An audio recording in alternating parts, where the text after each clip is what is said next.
सबको जय मसीह की परमेश्वर के नाम की महिमा हो। आज हम देखेंगे नासरत में यीशु का अनादर, और ये हमें देखने को मिलता है मत्ती रचित सुसमाचार उसका 53वें अध्याय। मत्ती रचित सुसमाचार उसके 13वें अध्याय की 53वीं आयत से लेकर 57वीं आयत तक आपके पास बाइबल है तो आप अवश्य ही हमारे साथ निकाल लीजिए। इसके लिए आपको नया नियम खोलना पड़ेगा, और नया नियम में मत्ती रचित सुसमाचार उसका 13वां अध्याय निकालिए और उसकी 53वीं आयत से पढ़िए। यदि आपके पास बाइबल सोसाइटी ऑफ इंडिया की बाइबल है तो आप डायरेक्ट नए नियम के अंदर 23 पेज पर भी इस अध्याय को देख सकते हैं, इन आयतों को देख सकते हैं। हमेशा की तरह सबसे पहले हम इसको उर्दू में पढ़ेंगे, और इन चंद आयतों को उर्दू में पढ़ने के बाद हम इसको हिंदी में एक्सप्लेन करने की कोशिश करेंगे। वचन को बीच में छोड़कर मत जाना, क्योंकि वचन को बीच में छोड़ना अनहोनी बात है। 5 से 7 मिनट का ही ये वीडियो है। हमारे साथ इस वीडियो को देखिए, सुनिए, आपको अच्छा लगेगा और आपका मन प्रफुल्लित होगा, क्योंकि परमेश्वर का वचन सुनने से हमें हमारा आत्मविश्वास बढ़ता है और हमें जीने के लिए एनर्जी मिलती है, पावर मिलती है, और परमेश्वर के पीछे चलने का एक हमें सुनहरा अवसर मिलता है। हम फिर से तेज गति के साथ, अच्छी स्पीड के साथ, शैतान का साथ छोड़कर परमेश्वर के पीछे हो लेते हैं। इसका उर्दू में शीर्षक है, वो ध्यान से सुनिए, क्या है? नासरत में यीशु की बेइज्जती। नासरत में यीशु की बेइज्जती। 53वीं आयत से 58वीं आयत तक सबसे पहले उर्दू में देखते हैं। जब यीशु ने तमसीले खत्म कर चुका तो ऐसा हुआ कि वहां से रवाना हो गया और अपने वतन आकर उनके इबादत खानों में उनको ऐसी तालीम देने लगा कि वह हैरान होकर कहने लगे, इसमें ये हिकमत और मोजीजे कहाँ से आए? क्या ये बढ़ई का बेटा नहीं? और इसकी माँ का नाम मरियम, और इसके भाई याकूब और यूसुफ और समाउन यहूदा नहीं? और क्या इसकी सब बहनें हमारे यहाँ नहीं? फिर ये सब कुछ इसमें कहाँ से आया? और उन्होंने उसके सबब से ठोकर खाई। मगर यीशु ने उनसे कहा, नबी अपने वतन और अपने घर के सिवा और कहीं बेइज्जत नहीं होता। और उसने उसकी बेइत्तेकादी के सबब से वहां से बहुत से मोजज़े न दिखाए।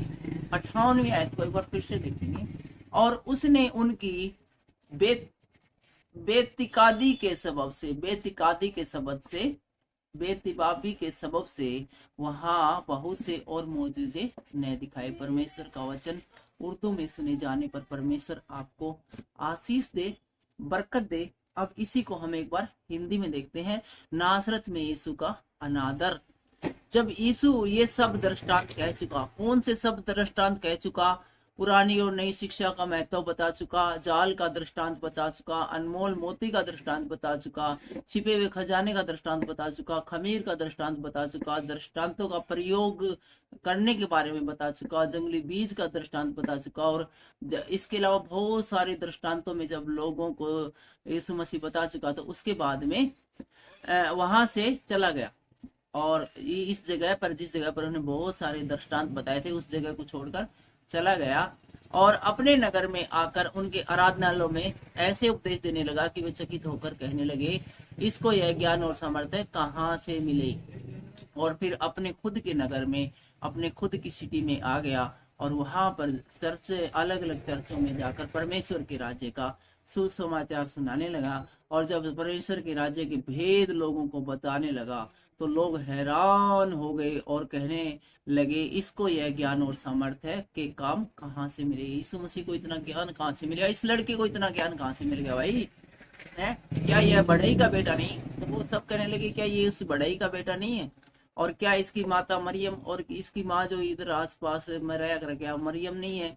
और इसके भाई याकूब, यूसुफ और सिमोन और यहूदा नहीं है? और वो कहते हैं क्या ये इसके चारों भाई नहीं है जो कि हमारे साथ ही रहते हैं, और इसकी माँ भी हमारे साथ ही रहती है? यीशु के भाइयों क्या नाम है? याकूब, यूसुफ, सिमोन और यहूदा। याकूब, यूसुफ, सिमोन और यहूदा। क्या ये हमारे साथ नहीं रहते? क्या इनकी माता हमारे साथ नहीं रहती? हमारे ही गांव में रहती है, हमारे मोहल्ले में रहती है। फिर इसको इतनी बड़ी बड़ी बातें, इतना बड़ा ज्ञान है, वो कहाँ से मिल गया? लोग बड़े हैरान रह गए।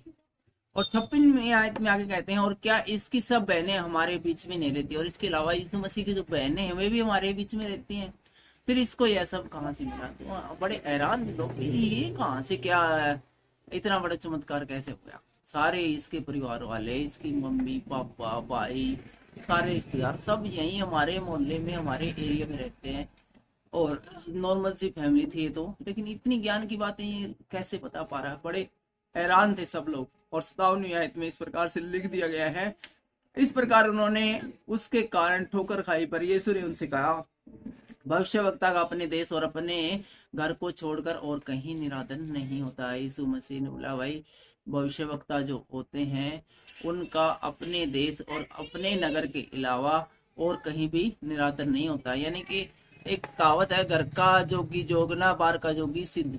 इसी के बाद एक कहावत चली थी, घर का जोगी जोगना बाहर का जोगी सिद्ध। इसका मतलब जो घर में जो समझदार आदमी होते हैं उनकी बातों को कोई वैल्यू नहीं देता है, जबकि बाहर से कोई आ जाए तो ये कहेंगे, भाई दिल्ली से पास्टर आया जी, अम्बाड़ा से आया जी, बम्बई से आया जी, अरे तेरे नगर में बैठा, तेरे जो चर्च में बैठा उसकी भी तो सुन लो, वो कितना इम्पोर्टेंट है। यही पास्टर जब दिल्ली और वहां जाएंगे तो वहां पर वैल्यू पाएगा। कोई यहाँ पर अमेरिका से आ जाए, पाकिस्तान से आ जाए तो कहेंगे वहां से आया, वहां से आया तो बाइबल तो वही पढ़ता है, वो भी क्या दूसरी बाइबल पढ़ ली उसने। तो इसलिए यीशु मसीह ने कहा था कि अपने नगर में जहां पर रहता है वहां पर उसकी कोई इज्जत नहीं होती, जबकि बाहर है बहुत इज्जत मान सम्मान होता है। और 58वीं आयत में कहते हैं, और उसने वहां उनके अविश्वास के कारण बहुत से सामर्थ्य के और काम नहीं किए। यीशु मसीह अपने नगर में, अपने गांव में बहुत कुछ करना चाहता था, बड़ी अच्छी बातें बताना चाहता था, क्योंकि वहां पर उसका जन्म हुआ था, और चाहता था कि सब लोग है स्वर्ग में जाए, स्वर्ग के राज्य का समाचार सुने। लेकिन उसकी बातों को लोग हल्के में ले रहे थे, ये हमें क्या ज्ञान देगा, बड़े ही का बेटा है, हम करोड़पति अरबपति, हमारी इतनी जमीन है, हमारी इतनी जायदाद है, ये हमें शिक्षा देगा। अब हमें इसकी शिक्षाओं पे चलना पड़ेगा कि लोग ऐसा सोचते हैं, आपके बारे में सोचते हैं। जब आप अपने पड़ोसियों को कोई ज्ञान की बात बताएंगे तो कोई कान नहीं धरेगा, लेकिन एक 500 किलोमीटर दूर बैठा व्यक्ति आपकी बात को बड़ी ध्यान से सुनेगा। तो आज के इस वीडियो में फिलहाल इतना ही। परमेश्वर आपको आशीष दे, बरकत दे। सबको जय मसीह की, जय हिंद।